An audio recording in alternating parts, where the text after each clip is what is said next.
There is so much on the line here. It's time to bring the action at Daytona International Speedway. Under the lights, there is no better place to shine. Whose night will it be over the next 160 laps? Let's go here in Daytona.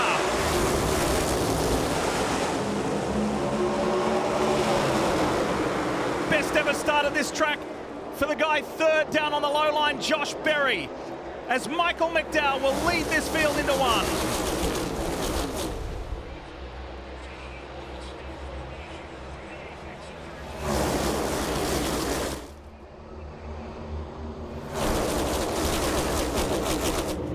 Now all the pre-race nerves can go. Now the drivers are dialed in and focused and they can get to work at hand. And now the cars are reaching top speed. Takes nearly a lap to get all the way to max speed. You see very organized 2 by 2. Everyone kind of playing nicely on newer tires. It wouldn't shock me if the bottom of the racetrack, near that yellow line, is the preferred lane. Larson yet to notch up a top 5 here. And he said, you know what? I think it's soon. I think it's close. I'm getting better and better at these tracks. Berry on the inside of Logano. It's 3 wide with McDowell on the high line. Logano's experience showed he wanted to go to the bottom, just didn't have the confidence because he wasn't clear. Being stuck in the middle was not optimal, but it was his only option. Take a look at this. Oh, you saw the fire out the pipes too, so that backfires, clear indication that he's out of the throttle. Teammates are working nicely on the low line here. Ryan Blaney, the reigning series champion, pushing Joey Logano in the 22. How aggressive are the pushers going to get now that we're coming to 1 to go? See Buescher in that 17 car right behind Berry in that 4. Here comes the push down the front straightaway. Let's go of him into the corner so he doesn't spin him out. This has been a really clever and sophisticated opening stage from Wallace and Buescher as they've just very carefully worked their way forward. And now look at Buescher pushing Berry in the 4. Final lap of stage 1. Pushes him out and jumps to the high side, but no help for the 17. The 4 likes this, but he doesn't want to get too far out. There'll be one more run coming off the nose of this too. A big push coming to the 17. Buescher had to put a big block. Josh Berry wins stage 1, and he has been at the front ever since the start. And how cool is that? His first ever stage win, and he does it at the World Center of Racing. And that's Trackhouse's Daniel Suarez standing on the wrong side of the pit wall because it was a pretty scary moment in his Coca-Cola Zero Chevrolet. Take a look at this. This is the 99 returning to pit road after his original pit stop. And the car erupts into flames. On his pit stop, there was some fire during the pit stop, but we have seen that before where a spark will catch a little bit of excess fuel on fire, but this is much more severe than that. I don't know if fuel got spilled into the trunk area and it caught on fire, but as he got closer and closer to pit road, you see just how severe the fire gets. Daniel waited to be told to get out. Jeff, I would be instantly out of the car. Marty. Yeah, Steve, I think right now there's more questions than answers. A lot of people are saying, what exactly happened? I had asked Matt Swiderski, the crew chief, do you know what happened? And he just kind of threw up his hands as if he did not know what happened. Daniel did get out of the car. You saw that a moment ago. He came behind the pit box, sat down for a few moments, and now he is up there talking to the team. Bubba Wallace, an aggressive move to the middle to try to lead that line. And for the longest time in stage 1, Bubba Wallace in that 2311 Toyota was outside the top 10. He very carefully and methodically worked his way forward towards the end of stage 1 to get some better position, put himself in a good spot, and then now look at him go here at the front of this field. What a win would do for him tonight. Incredible. And he fits into that category. Oh, and here we go. Chastain's involved. Noah Gragson, Eric Jones, Kyle Larson. Such a calm point in the race. It was too wide or single file, and all of a sudden chaos. We're still rolling. We're still rolling, but we got damage. Bring it right. Look at Noah Gragson. Bowman's involved. Truex gets going again. Ty Gibbs in the 54. and Corey LaJoie, who was having such a great run. He's stuck. All the tires are Denny down. Hamlin. Bad week for the 11. The points penalty and now an accident early. Let's see what happens, Jeff. Oh, Noah. No, I don't know if Noah's getting pushed and lost control. Then he goes to the left. That's what it looked like to me. He just immediately shot to the left. Here you go, being a big pushback from Corey right here. Shoves him to the left. He has to correct it. Then he comes back across the racetrack in front of Corey.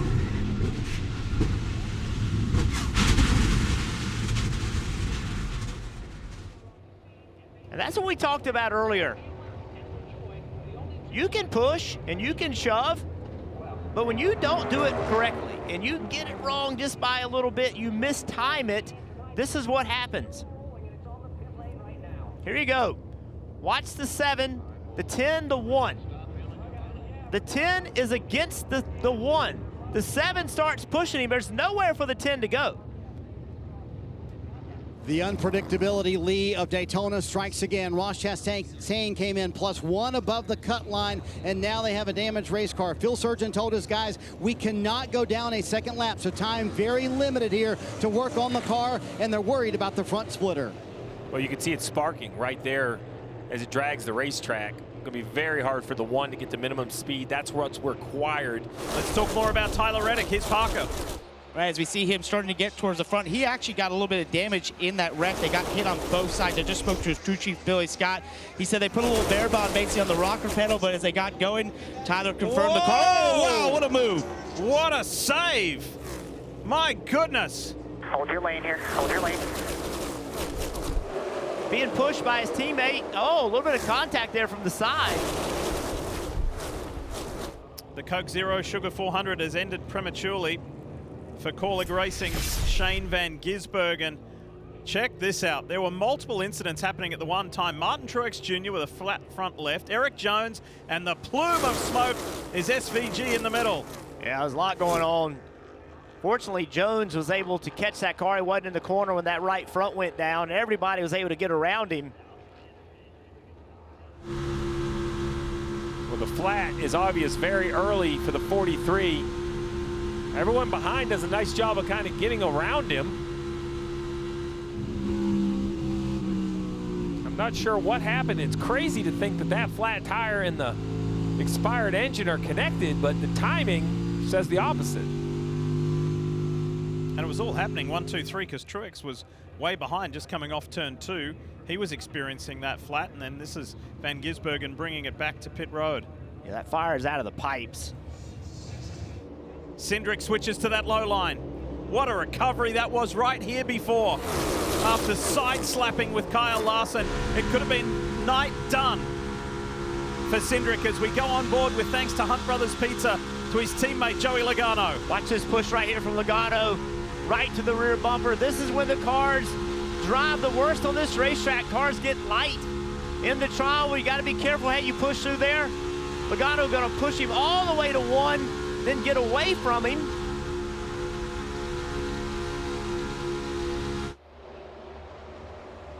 Larson in search of his first stage win at Daytona.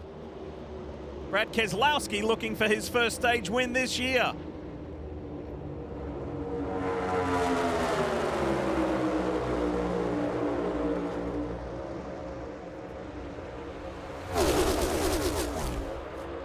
Hold on tight. Last lap of stage 2 coming up. Oh, Keselowski tried to put a block on Logano, knew he couldn't do it, backed out of it. That was a smart move. Even so, though, the loss of momentum is going to really hurt the inside lane. And these two have worked together beautifully. The Team Penske teammates, Ryan Blaney, Joey Logano, they've been together as much as McDowell and Gilliland and as much as Chris Buescher and Brad Keselowski. Can Blaney push Logano to a stage win? It sure looks that way. He pops down on the inside. Keselowski's looking on the high line. Blaney goes low in front of Larson. And now Logano drops to that high side. to the line. The two Team Penske cars, and it's going to be Joey Logano winning the second stage. And that'll give us a little flavor for a little later on. You can't give up track position by saving too much fuel. You can't get track position by burning too much fuel. Somewhere there's a magic spot to be. This inside line, only 3 cars on the bottom. It's going to be hard for them to keep pace. Some more cars are coming. Folks, have a look at the graphic on your screen. The season wins. The cars at the front. It's a bit of an open landscape there with Austin Cindric, the sole winner in the top 9 cars in this race. Lee, it's a fascinating game within the game here on pit road. So in essence, Michael McDowell and the 34 team is trying to bait everybody else to run hard here. Don't save fuel, even though the crew chiefs do want their drivers to save fuel. So Steve, what's the message to your driver? I just talked to Paul Wolfe. He said, listen, they're kind of forcing us to run harder than we would like to because we cannot lose the track position. There's a low. Whoa! Oh, man. Haley and Berry, and that's opened up the door for Austin Cindric. Watch the 2 on the low line. And that checked the top lane up. Can they rebuild this momentum? McDowell is doing a beautiful job covering, whether it's low or high. And Cindric's getting pushed. Here comes Haley. Haley goes to that low line and gets pushed to the front immediately. That was as aggressive of a block as you can pull right there. He used it to get the lead, but the push from the 22 to the 2, Haley judged that and missed being wrecked by inches.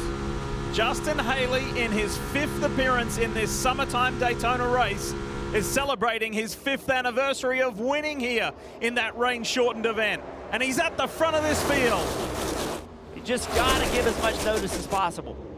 Yeah, it does you no good to get run over coming to pit road. Whoa, here we go. John Hunter Nemechek goes for a wild ride, trying to get down to that low side and had contact with Haley. Was known as the bus stop, the Le Mans chicane as it's called now. And look at that. That once upon a time, to Jeff's point, was grass. Thankfully now it's all asphalt, and John Hunter Nemechek does not roll. Just slides. Watch the contact from the 5. Boom. That shoots him into the 51, and around he goes. Let's get ready to go. 16 laps left in the Coke Zero Sugar 400, and away we go. Keselowski and Cindric.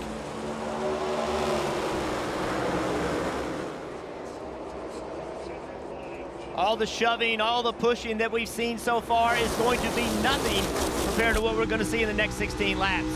Riding with Joey Logano. There's a penalty to Brad Keselowski.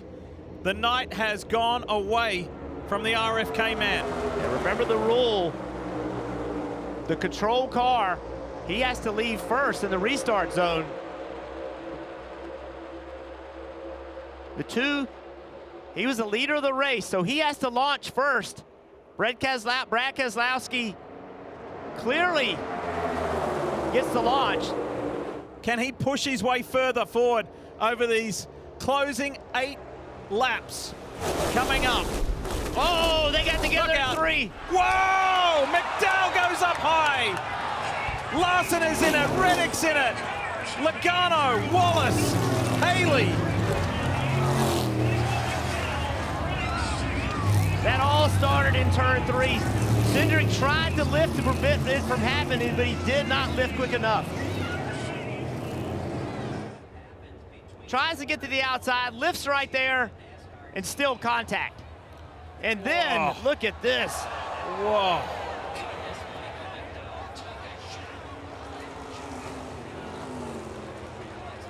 And Michael McDowell, who knows what it's like to have a massive crash at a high-speed track, got away with that one. See the fire come out of the pipes of the 2 car? He was being pushed by the 4. He knew he had too much speed. He was doing all he could to prevent it, but it just could not get it slowed down.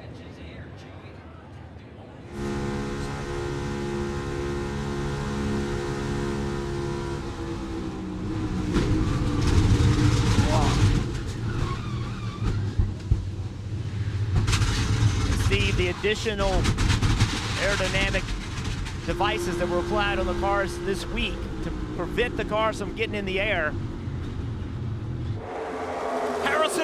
for Wood Brothers. If he can do it, that'd be the legendary organization's 100th win. That'd be a magical night.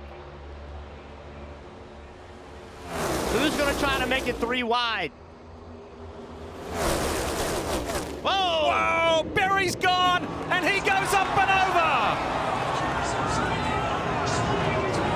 Huge hit for Josh Berry.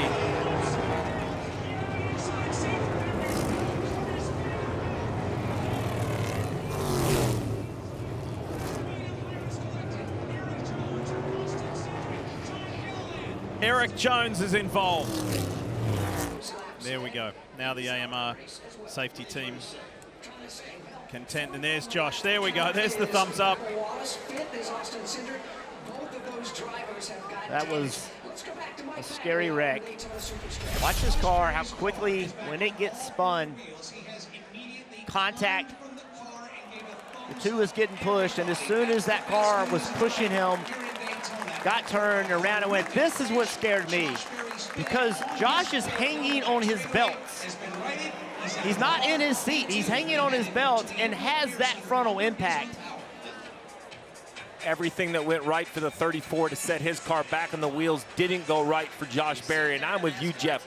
The flip is the first concern, but then the hit into the wall when gravity is pulling you out of the seat is just different. Multi-point harness is trying to hold your hips and your lower body tight into that seat. But as you run all day, the heat, the sweat, everything kind of loosens up a little bit. You have to keep tugging on those belts. It was so great for Josh to get out. And again, that speaks to the structural integrity. Here's the view from Austin Dillon. Oh. Massive hit with Gilliland. Austin thought he was going to miss it, and then Gilliland came from nowhere. See, here's the push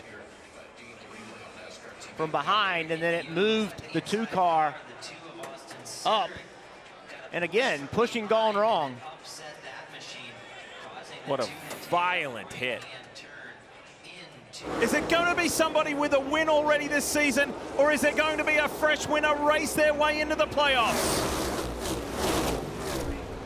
Kyle Busch leads the way. He has not won since 2023 and is desperate for a win. He's coming off one of his best results of the season last weekend in Michigan, but he's being pushed by Christopher Bell.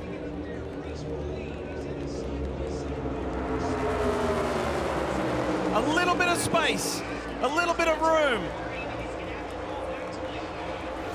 Harrison Burton's not out of it. Cody Ware's not out of it. And Parker Retzlaff is having the moment of his racing life, being at the front of this field. 1 to go here in Daytona. Nemechek made it 3 wide in that second lane, that second line, and that has killed the momentum. You've got to go back a long, long way for Kyle Busch. 2008. The last time he won here at Daytona, and now he is tantalizingly close to that victory. But here comes Harrison Burton for the Wood Brothers. He's being pushed by Parker Retzlaff, and the 23-year-old from Huntersville, North Carolina, is at the front of this field and may race his way into the playoffs. Busch goes low, Burton blocks, he gets back up, comes to the line. Jeff, your little boy has done it! Harrison Burton wins in Daytona! And does what his uncle and dad did! How about that? At a time when he doesn't have a ride in Cup next year, he wins at the World Center of Racing! Hi, I'm Parker Kligerman. For more access like this from Pit Road, be sure to click and subscribe to the Motorsports on NBC YouTube channel.